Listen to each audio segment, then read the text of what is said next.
Alvorada em Pauta. O Dia Mundial do Meio Ambiente é celebrado em 5 de junho. Criado em 1972 pela Organização das Nações Unidas, a data homenageia a conferência que definiu diretrizes para a proteção ambiental na época. Apesar dos avanços de lá para cá, diversos problemas foram agravados, como, por exemplo, a crise climática, o descarte irregular de resíduos e o avanço do desmatamento. Quem faz um panorama sobre essas questões é Rafael Barros, doutor e professor do Departamento de Engenharia Sanitária e Ambiental da UFMG. A gente falou também de assuntos como projetos urbanos sustentáveis e o que cada um pode fazer para contribuir com a preservação ambiental. Nosso assunto de hoje é o Dia do Meio Ambiente, que acontece agora, dia 5 de junho. Eu queria já começar falando sobre qual é a importância de celebrar o Dia Mundial do Meio Ambiente.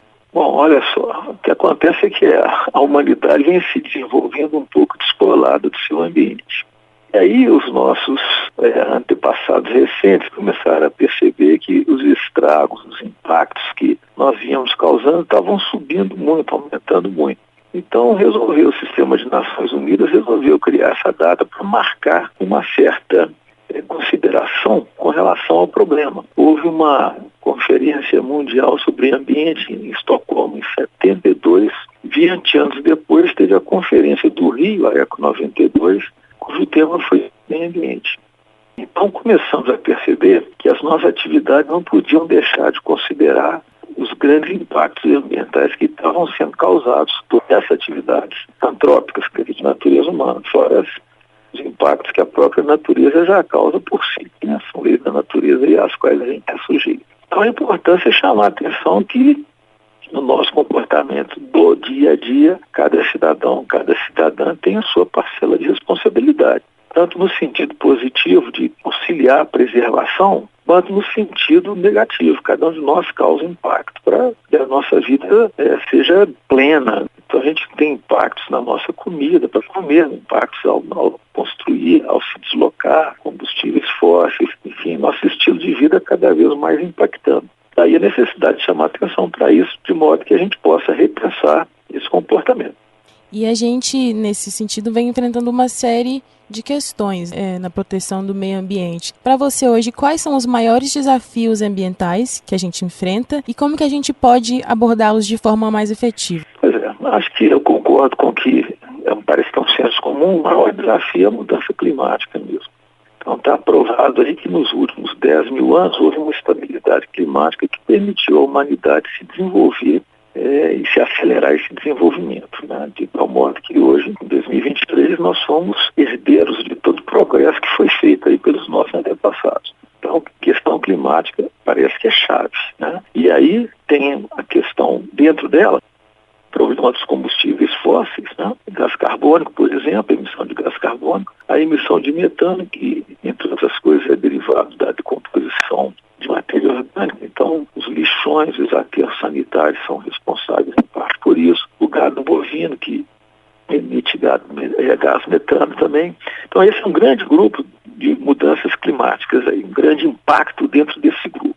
Outra coisa super importante, particularmente no Brasil, eu acho que é a questão de poluição hídrica. As nossas cidades ainda jogam esgoto praticamente in natura, com algumas raras exceções, Belo Horizonte é uma exceção, mas jogam esgoto in natura nos nossos rios e lagos e no mar também. As cidades à beira-mar às vezes têm emissário submarino, mas deveríamos tratar o esgoto para diminuir o impacto poluidor desse esgoto. E aí, na hora que lançar de volta, saber que vai ter uma carga atenuada.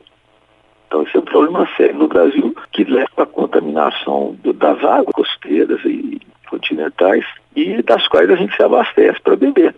Então, a gente está poluindo para depois ter que despoluir, ou está contaminando para depois descontaminar. Então, tem um erro aí nesse processo que deveria ser previsto, prevendo que é melhor a gente prevenir. Então, a gente faz um controle de poluição antes que ela ocorra, para evitar que o remédio seja muito complicado. Então, outro grupo aí também, eu diria, poluição hídrica derivada de esgoto.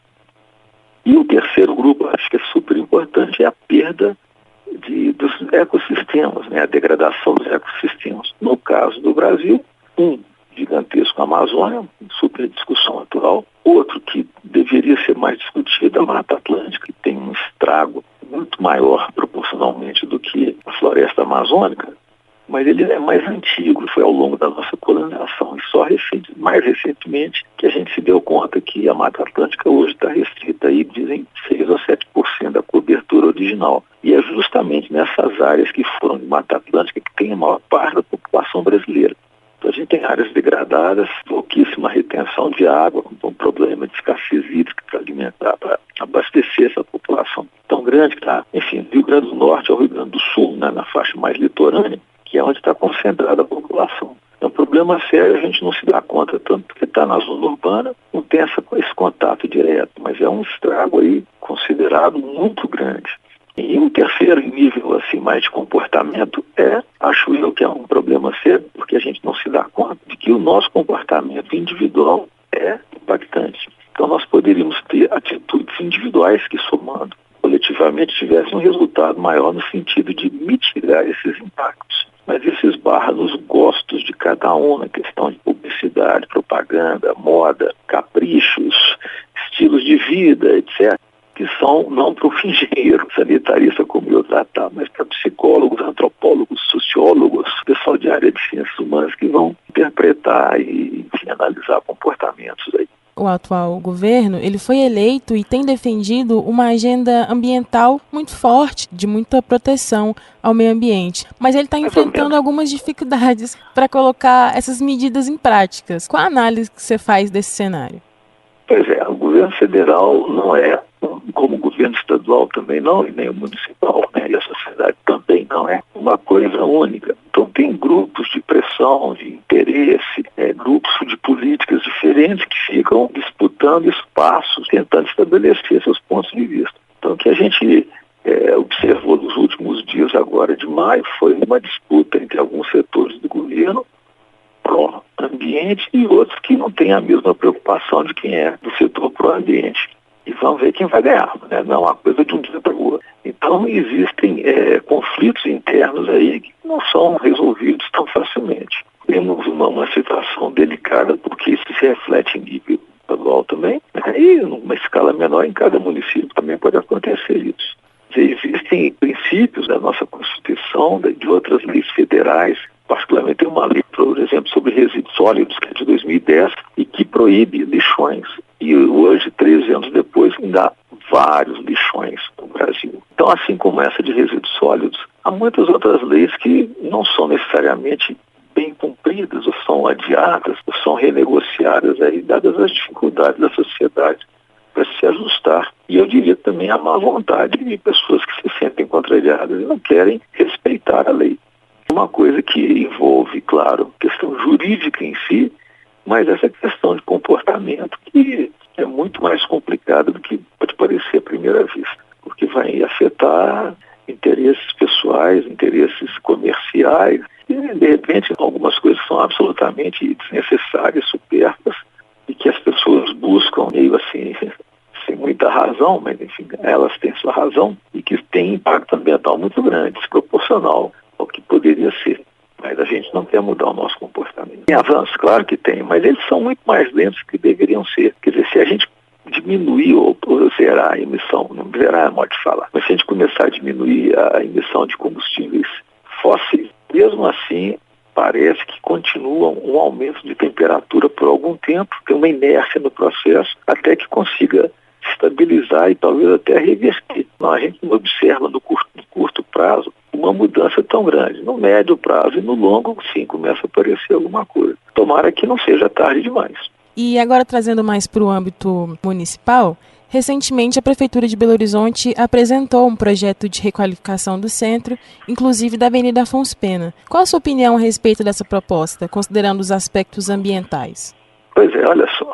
Claro que ela tem super vantagens do ponto de vista de escala da coisa, e quem pensou, com certeza considerou essas vantagens, mas vai agudizar o adensamento populacional, vai agudizar de alguma maneira os impactos naquela área, claro, vão ser agudizados, em nome de uma lógica urbanística que seguramente pode ser diferente.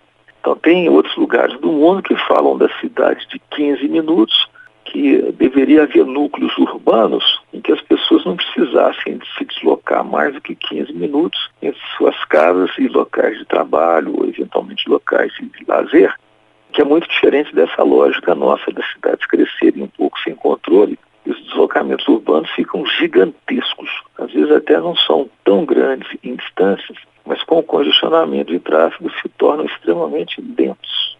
Eu não sou urbanista, eu vejo com bons olhos por alguns aspectos, mas eu tenho minhas reticências com relação a esse problema ambiental. Ele deve ter sido considerado, eu não me sinto autorizado para ficar julgando, mas não foi a principal consideração na hora de fazer esse projeto. Tem conveniências aí de nível comercial, econômico, financeiro, né? Claro. Tem muitos interesses aí imobiliários em jogo também. Eu até acredito nos bons propósitos, isso não tem nada de errado. Mas a gente está invertendo um pouquinho a ordem de prioridades aí. Se fosse uma consideração ambiental, a gente está vendo outras cidades do mundo que têm feito uma renaturalização de suas áreas, com maior plantio de árvores, mais áreas verdes, mais áreas permeáveis para que a chuva entre, infiltre e que haja mais espaços abertos também, porque isso ajuda a circulação, a dissipação de poluentes e vai ajudar também a fruição da cidade pelos seus habitantes. E parece que é uma lógica muito mais atraente, do ponto de vista ambiental seguramente é mais interessante, mais do que essa de concentrar, ainda que sejam áreas específicas. Me parece que o Brasil, com tanta área, a gente poderia espalhar um pouco mais a ocupação do espaço e preservando áreas mais nobres também. Então, onde tiver uma floresta, não vamos ocupar, mas onde tiver uma vegetação sem maior expressão, que pudesse ser ocupado, claro, né? Fazendo as avaliações devidas aí e sem que ficasse congestionado demais nos grandes centros urbanos.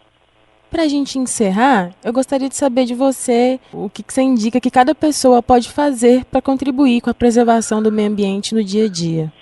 Pois é, olha só, eu não vou falar nenhuma novidade, mas é o que já está mais ou menos de senso comum, embora nós tememos em não acatar isso.